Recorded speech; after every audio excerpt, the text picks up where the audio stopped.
इसी अहम मामले पर बात करने के लिए हमें इस वक्त ज्वाइन किया है नून लीग के सीनियर रहनुमा सैयद कौसर काज़मी साहब ने।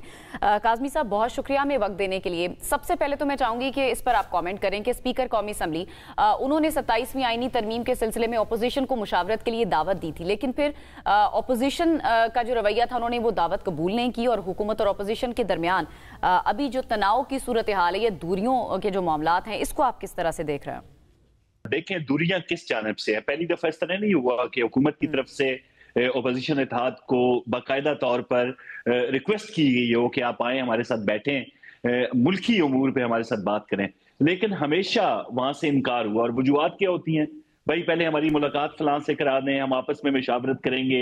इनके मुतालबात बड़े अजीबो गरीब के होते हैं, लेकिन हम अपनी नेकती के साथ हमेशा जब भी रियासती मामलात होंगे हम इनको हमेशा इसी तरह दावत देते रहेंगे। लेकिन लगता है कि ये एक नॉन सीरियस सा एक तबका है जिसको किसी चीज की कोई परवाह नहीं है, मासिवा इसके कि उनके लीडर को बाहर भेज दिया जाए, उनके लीडर को बाहर निकाल दिया जाए, उनसे मुलाकात करा दी जाए। इसके सिवा इनका कोई एजेंडा और नहीं है। चलिए काज़मी साहब, हमें पीटीआई से तो नजर आता रहता है कि आपकी गवर्नमेंट जो है, या मुस्लिम लीग नून की बात कर लें और पीटीआई के दरमियान ये जो है ना टॉम एंड जेरी वाला थोड़ा सा हमें नजर आता है, कैट्स एंड डॉग्स वाला थोड़ा सा झगड़ा नजर आता रहता है। लेकिन कुछ ऐसे सियासतदान भी हैं जिनके साथ माजी के अंदर हमें इत्तेहाद नजर आया है मुस्लिम लीग नून का, जैसे महमूद खान अचकजई साहब जो हैं, अच्छे ताल्लुकात रहे लेकिन वो भी काफी गुस्से में थे कल, और उनकी तरफ से इस बिल की कॉपी को फाड़ दिया गया और उन्होंने कहा कि ये हुकूमत फॉर्म 47 की है और इसको बिल्कुल कोई हक हासिल नहीं है कि आइन के अंदर तरमीम करे। इस पर क्या मौक़िफ़ है आपका? अब इनको मसाइल दीगर हैं। अब दीगर इश्यूज को उठा के आके हुकूमत वक्त पे एतराज करना कि इनके पास मैंडेट नहीं है, ये फॉर्म 47 की पैदावार है, तो ये चीजें तो अब पूरी कौम ने देख चुका ना। इनके इस बयानिए पे किसी ने कान धरे। 16 से ज्यादा मिस कॉल्स थी। इन्होंने हमेशा एहतजाज की कॉल दी, अवाम निकले नहीं, तो अब इनका ये चूरन मजीद बिकेगा नहीं। हाँ, बोतानों तक उनका चूरन नहीं बिकेगा, लेकिन अवाम के लिए मैं चाहूंगी कि थोड़ा सा आसान अल्फाज में आप एक्सप्लेन कर दें कि ये जो 27वीं आईनी तरमीम है, इससे एक आम आदमी को फायदा क्या हासिल होगा?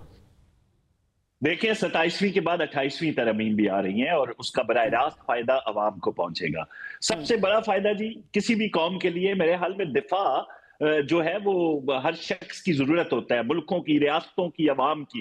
जो जिस तरीके से दफाए पाकिस्तान को मजबूत बनाया गया है, इसको अगर आप कहें कि आम आदमी को फायदा नहीं पहुंचेगा या अवाम तक इसके जो फवायद है वो नहीं पहुंचेंगे, तो मेरे ख्याल में ये गलत होगा। लंबी लाइनें लगती थी, 30-30 साल से पेंडिंग केस होते थे, लोग मर जाते थे, उनके केसेस का फैसला नहीं होता था। तो अब ये जो वफाकी आईनी अदालत बनेगी, मेरे ख्याल में जो बाकी कोर्ट्स हैं उन पर थोड़ा बोझ भी कम होगा और आम आदमी को इंसाफ मिलने में जरा जल्दी बिल्कुल हमें नजर आएगी। तो जहां तक 28वीं तरमीम की मैं आपको एक खबर दे रहा हूं, उसमें अवाम के लिए बहुत कुछ है जी।